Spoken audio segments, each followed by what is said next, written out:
засгийн газраас цалингийн юу гэдэг нь хүн болгон өнөөдөр доктор биш. Хүн болгон өнөөдөр зай харгын нэгдлийн нэмэгдэл авахгүй. Хүн болгон анги даахгүй тийм ээ. Багш нар тэгэхээр яг миний хувьд бол цалин бол сая 500 гаруй төгрөгтэй. За нэмэгдлүүдээ удаанчлаад зэргийн нэмэгдээ одоо гарт дээрээ нэг сая 500 600 орчим төгрөг авч судалгаа судалгаад. За туслах багш их бол сая 400 гаруй байгаа. Мөн одоо тэрнээс бас судалгаа суугаад авч байгаа. Дөнгөж анхлан орж байгаа багш нар бол бас удаан жилийн нэмэгдэл гэж авахгүй, зэргийн нэмэгдэл гэж авахгүй, анги даалт гэж авахгүй.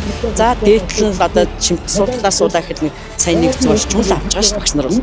Тэрийг бол өнөөдөр одоо амьдрал хүрэлж ийн багшийн цалингийн доод жишг бол 2 сая 500 байна. Гар дээрээ тэгж авч ийн гэдгээд бас худал мэдээллийг маш их өгч байна. Өнөөдөр хүн болгоно доктор биш те.